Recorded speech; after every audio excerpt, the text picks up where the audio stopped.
so nice to be here with you again at our sixth episode of EDspresso Café. Today we're chatting to Michael Foster. Welkom, Michael. Nice to see you here. Michael is at Herzliya and he is brilliant Afrikaans teacher, very creative. He's also STEAM, which includes entrepreneurship, if I'm right, Michael, right? And innovation leader, and you've got lots on your plate, clearly. And extremely creative teacher. And I just love the project that you shared with me and with us on stop motion animation that you did with your grade 8s and 9s. I wonder if you can tell us, give us a little overview on what this project was all about. Absolutely. So it all started in 2018 when I attended the EdTech Team Summit at SACS. I attended a workshop there on stop motion animation using Google Slides, and also attended a workshop at our own school with Lindsay Wesner, where she spoke about Hyperdocs. And I thought, well, these tools can actually work extremely well together in a project-based learning approach, and that's where the whole idea came from. Yeah. Oh, cool. Okay, so and then you did it with grade 8s and 9s, right? And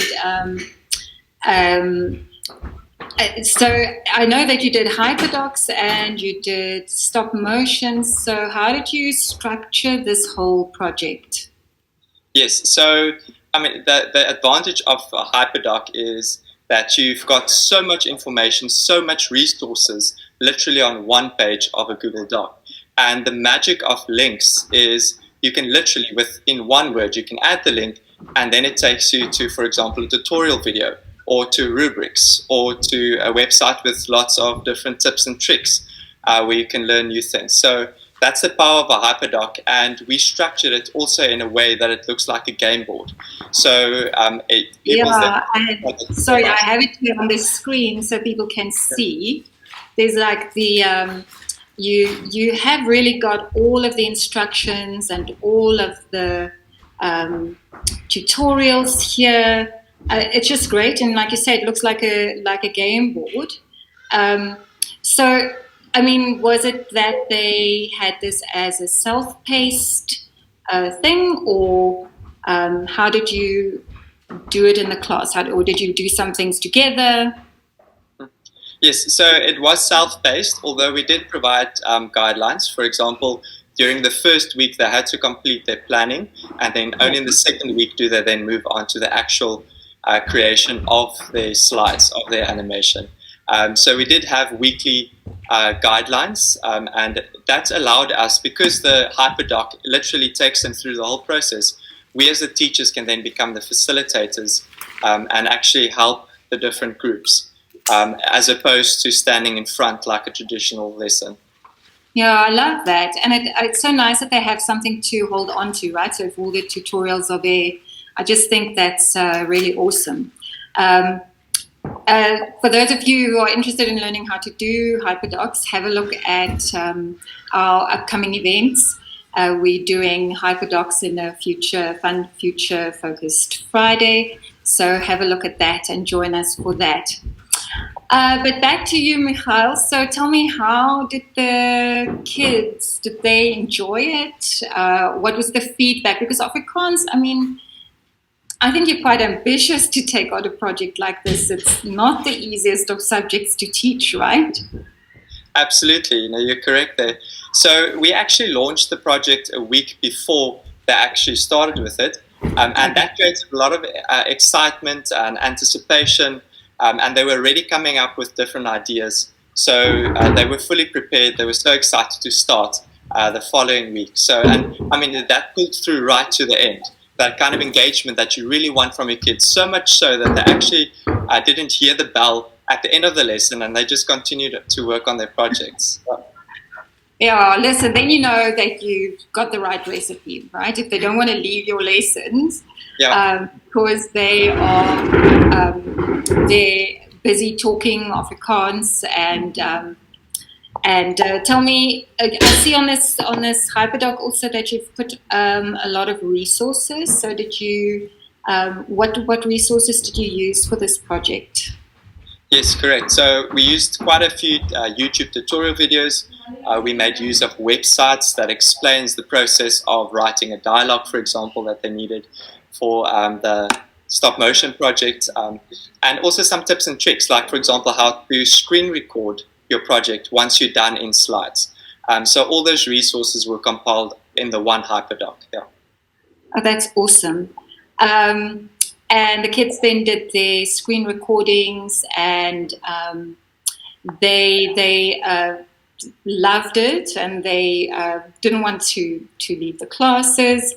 So did it in terms of Afrikaans. So I think, being an Afrikaans teacher myself for many years, so there's a lot of language and grammar and things that you teach.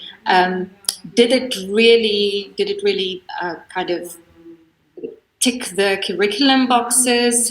What was the outcomes that you wanted for this? Yes, so we specifically focused on two skills, writing and presenting, and then listening and speaking as well. So obviously the writing and presenting came in when they had to plan their project, when they had to write the dialogue, and then also the speech bubbles. And the speaking and presenting came in when they had to add voiceovers to the project, and also right throughout the project they were busy collaborating, talking to each other, busy working on these Afrikaans phrases. Yeah, really. So yeah, it was a very natural environment for them to be actually using the language, as opposed to, for example, an oral where they stand in front of the class and the only purpose of the oral then would be to assess them. In this case, they learned so many different skills, not just language, but also 21st century skills, like working with Google Slides, screen recording. So it really encompasses everything that we want 21st century education to be. Yeah, I love what you said about it's a really natural environment for them to use the language, because I think a lot of our kids just don't get opportunities to speak Afrikaans in an actual real context. So we always make up these scenarios, right, where they can chat, but it's very contrived. Like you say, it's like do a speech for an assessment or this. So if they're using it because they are doing something with it and it's an actual real situation, I think that's so key for second language learners, to get the opportunity to do that. Absolutely. Yeah. And language was really the vehicle for this project with which they had to convey the story. And obviously it was based for us on our literature study themes. Okay. So there was real meaning behind the story that they tried to convey with the language as the vehicle. Actually, I would love to quickly just dip into one of these and show, because I think they're just adorable. And I mean, it's not because I think we often think that if the kids aren't like really good at something, they can't manage all of these things. But I just think when I looked at some of the store or the little videos that you shared of what they've made, I'm just going to pop this on the screen. Wow. Act is done. Sorry, let me just pause here. So this is Dan. What is the name here? Michael? Yeah, Daniel Gadd and Daniel Buchalter that made this. Okay, right. I'm going to play a little snippet here. Okay. Mijn naam is Ortan. Ons is op die punt om die wêreld te reis. Ons vlug na Kathmandu in Nepal. Maar hoe het ons hier gekom?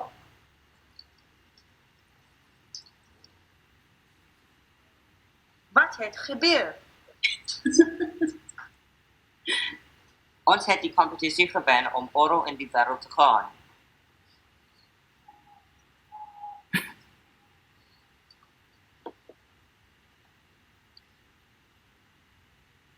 Nou kan ons op die vliegtuig klim. Ons is nou gereed vir opstyg.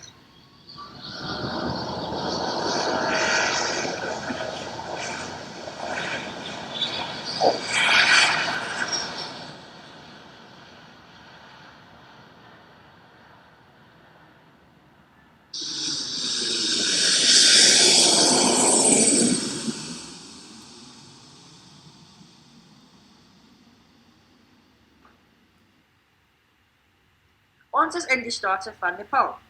Ons wag vir 'n bus om ons na ons hotel te neem.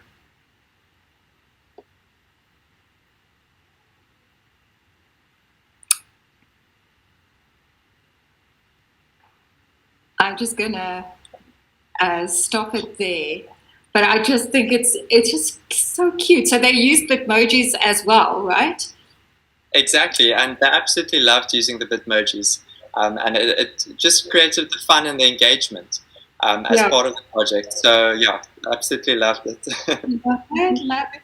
Listen, Michal, and then so they made videos, and I saw that they also had to present these videos. How did you do that? Was it to the school, or what was the setup? Yes, so we really tried to get more of an authentic audience, and because the themes or the stories were based on literature, we wanted to share it with other learners in the school as well as some of the other teachers. And yes, so they had the opportunity to present it to some of the classes. And what also stood out for me was the fact that they had an opportunity throughout the entire project to write a diary entry every single lesson, just to explain their experiences during the process. And at the end, we use that for reflection, where they look at the things that went very well, the things that we can improve on for next time. So it was amazing to see that kind of growth during the process. I love that, because I think that's often one of the things that we kind of leave out, the reflection on your own learning. What did you learn? What did you find difficult? And yeah, I think it's a key element. Great. I mean, you just did so much. The Hyperdocs, and then all the reflections and the writing and the speaking. I absolutely, I'm blown away. So Michal's story will be up on the Purple website soon, and when it is, I think you guys must definitely dip in there and look at his Hyperdocs, look at some of the student work that he shared with us. It's just really absolutely awesome. I think these are the kinds of lessons that kids just don't forget, right? Exactly. To this day, there are still learners talking about it. Yeah. Oh, that's so. That's really so great. Michal, it was really wonderful chatting to you. I can't wait to see what you are up to next and what your next big thing is that you're going to be launching with the kids. Please share when you do it. Will do. And until we see each other again, keep designing great work. Thank you, and keep innovating. Okay. Cheers, everybody. Cheers.